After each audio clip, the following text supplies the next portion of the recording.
But have a good time. It's a fascinating place. We hope we can maintain it. The idea of all the national parks is to preserve and protect them for the enjoyment of future generations. My grandchildren have been here, and I hope that when they bring their grandchildren here, it'll be about the same. Or when you folks from out of the country come back, or your kids come back, when you come back here with your children, this place will still be a pretty neat place for you to visit if we can keep it right.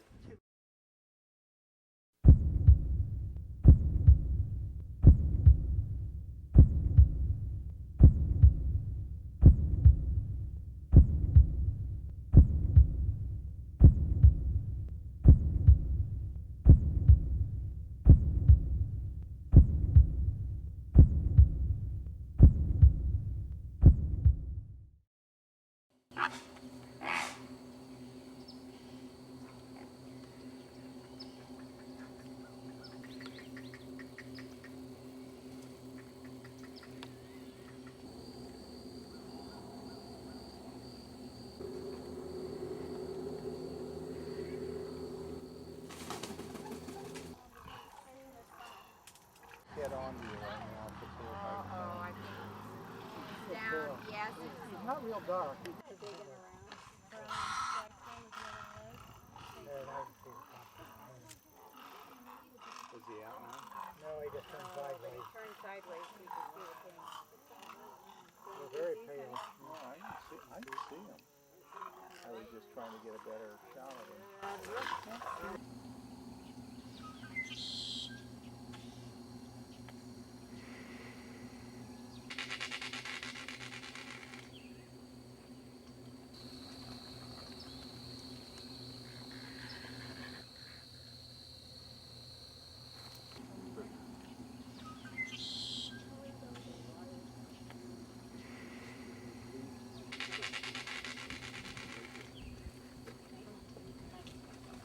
All of this, everything you see that doesn't have trees growing on it is wetlands. Normally that stuff is covered by 1 foot or 2 feet of water. Wait, all these? Yeah, all back up in there, all that you drive past. It is usually loaded with water. sawgrass? Usually we could take you on what they call a sluice swell, which is a wet water. Yes. And the water 4 years ago was knee high. And now it's probably dry. Yeah, it's almost dry. They're going to try to take those I-75 and Tamiami Trail and put 4 miles of bridges on each one of them, so the water will start flowing down here naturally. We've lost about 60% of our wetlands because of man's drainage of the water, and we're trying to recover that to not to the way it was 100 years ago, but we'd like to be able to restore it for what it was when this park was founded 60 years ago, last month. It's gonna be a tough job.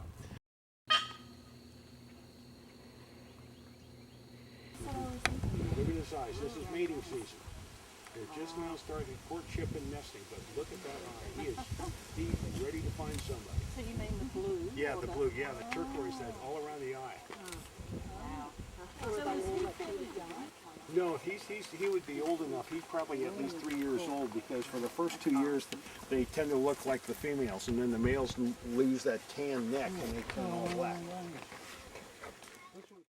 And both the male and the female will incubate the eggs, and they'll take turns doing it. And then when the eggs hatch, then the both of them will go get food for the young, and that's the first nest that I've seen here. Usually this place is loaded with nests, and last year they had no successful nests. And hopefully this will work. Nobody knows why. That's the problem. Is this early or is this the time? No, this is right. This is the beginning of nesting season for them, and the birds will grow.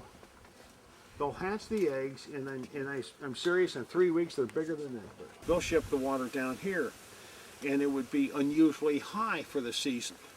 And the wood storks then would have a harder time getting food, because the food would be distributed all out in the marshlands there, and the wood storks then would abandon their nest and abandon their eggs and abandon their living young. That's the biggest reason for the 90% decline in wood stork population is man's control of the water flow. Really unfortunate.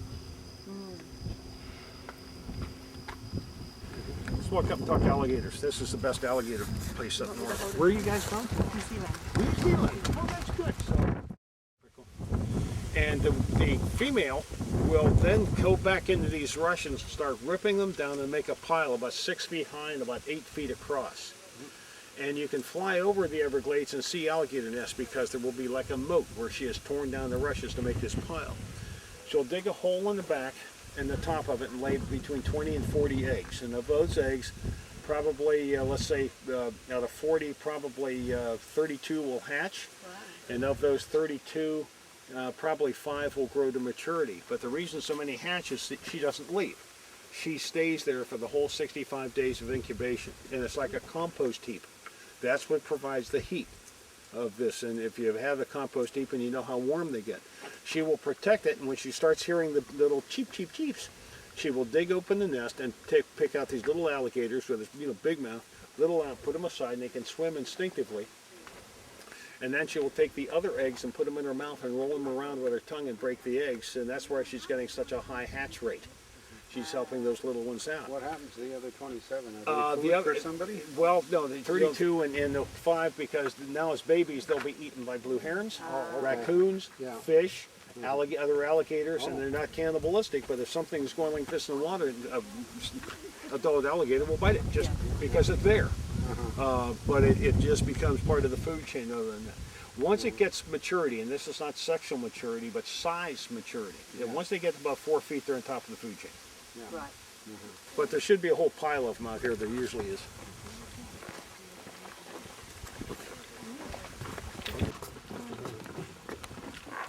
Okay, these guys just laying around. Now see that. Look at those claws. See if you consider that this claw could gently dig open a nest, or if that big mouth right there could gently lift a baby alligator out of there. Holy moly. That one is small, that one's small. It's a small one. This guy's pretty big. These two big ones here are probably well over 25 years old. Is there much in the way of Well, Mom did one over there. Yeah, we have 4 poisonous snakes. Thousands wandered there over there. Yeah, 4 poisonous snakes, and we have a problem of invasive pythons. People have been buying pythons and throwing them out here to get rid of them. We have anywhere estimated between 5,000 and 100,000 of those snakes. Biggest one they've caught is 19 feet.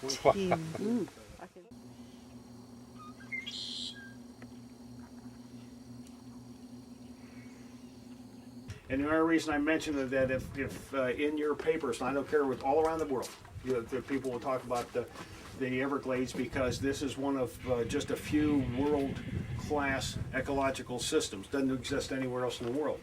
And they're concerned about the lack of water and whether this place will be viable in 10 years or we'll be selling the land to build condos on it.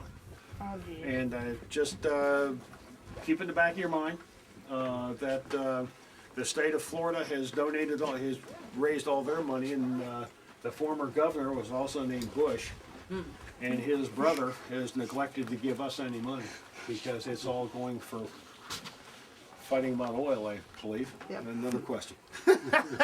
And I will not say any more than A little that. north of him. But I am and also a other former places. Marine Corps combat officer, so I have my own feelings on this. Thanks you for dragging along with me.